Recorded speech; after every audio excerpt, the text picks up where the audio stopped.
Ceftaroline is a type of antibiotic that is used to treat different types of bacterial infections. It belongs to the group of antibiotics called cephalosporins. Ceftaroline works by preventing the bacteria from growing. This medication is usually given by injection into a vein, as directed by your doctor. It is important to use this medication for the full prescribed length of time, even if you start to feel better after a few days. The dosage is based on your medical condition and response to treatment. The best time to take Teflaro Vial is as directed by your doctor, typically every 12 hours. Be sure to follow your doctor's instructions carefully. When using Teflaro Vial, it is typically given through an injection into a vein by your doctor every 8 or 12 hours. The dosage will be determined based on your medical condition and how you respond to the treatment. For children, the dosage will also depend on their age and weight. If you are administering this medication at home, it's important to learn the proper preparation and usage instructions from your healthcare professional. Before using the medication, be sure to check the product for any particles or discoloration. If you notice either of these, do not use the liquid. It's also essential to learn how to store and safely discard medical supplies.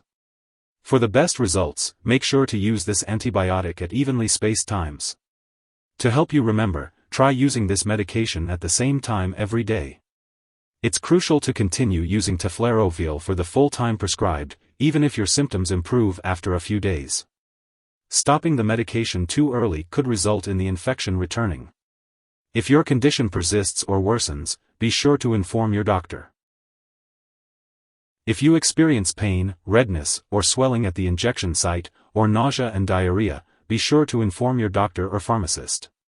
It's important to remember that your doctor has prescribed this medication because they believe the benefits outweigh the potential side effects. However, you should still be aware of potential serious side effects, such as mental/mood changes or seizures, and seek medical attention if you experience them. Additionally, be mindful of the possibility of a severe intestinal condition caused by a bacteria called C. difficile, which can lead to symptoms like persistent diarrhea, abdominal pain, or bloody stool. If you notice these symptoms, do not use anti-diarrhea or opioid products, and contact your doctor immediately. Long-term use of this medication may also lead to oral thrush or a new vaginal yeast infection. If you observe white patches in your mouth or a change in vaginal discharge, consult your doctor. While a serious allergic reaction to this drug is rare, seek medical help immediately if you experience symptoms such as rash, swelling, severe dizziness, or trouble breathing. It's important to note that this is not a complete list of possible side effects, so if you notice any other effects, be sure to contact your doctor or pharmacist. Before using Teflaro Vial, make sure to tell your doctor or pharmacist if you are allergic to it, other cephalosporins, or penicillins. Also, let them know if you have any other allergies. This medication may contain inactive ingredients that can cause allergic reactions, so it's important to talk to your pharmacist for more details.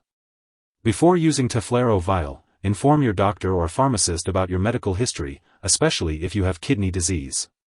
Ceftaroline may affect the effectiveness of live bacterial vaccines, such as the typhoid vaccine. Make sure to tell your healthcare professional that you are using Ceftaroline before getting any immunizations or vaccinations. Before undergoing surgery, make sure to inform your doctor or dentist about all the products you use, including prescription drugs, non-prescription drugs, and herbal products. If you are pregnant, it's important to let your doctor know before using this medication. It is not known if this medication passes into breast milk, so consult your doctor before breastfeeding while using Teflaro Vial. It's important to be aware of potential drug interactions when taking Teflaro Vial, as it may affect how other medications work or increase the risk of serious side effects. Be sure to keep a list of all the products you use and share it with your doctor and pharmacist. Do not start, stop, or change the dosage of any medicines without your doctor's approval. Also, Teflaro Vial may interfere with certain medical or lab tests, such as Coombs test and urine glucose tests, which could potentially cause false test results. Make sure that the lab personnel and all your doctors are aware that you are using this medication. If you or someone else has taken too much Teflaro and is experiencing severe symptoms like fainting or difficulty breathing, it's important to seek immediate medical attention by calling 911 or contacting a poison control center. In the US, you can reach your local poison control center at 1-800-222-1222, while Canadian residents can call their provincial poison control center. Your doctor may need to perform lab or medical tests, such as checking your kidney function, while you are using Teflaro Vial. It's important to attend all scheduled medical and lab appointments and consult your doctor for more details. When using Teflaro Vial, it's crucial to take each dose on time. If you happen to miss a dose, consult with your doctor or pharmacist to establish a new dosing schedule. It's important not to take a double dose to make up for a missed one. As for the daily dosage and optimal timing, follow the instructions provided by your healthcare professional. Be sure to follow the product instructions and consult your pharmacist for the best way to store Teflaro Vial. Keep all medications out of reach of children and pets. Do not flush Teflaro Vial down the toilet or pour it into a drain unless directed to do so. When Teflaro Vial is expired or no longer needed, be sure to dispose of it properly. You can consult your pharmacist or local waste disposal company for the best way to do this. If you need more help, call your doctor for medical advice. In the US, you call FDA, 1-800-FDA-1088. In Canada, you may call Health Canada, 1-866-234-2345. Wishing you good health. Thanks for watching.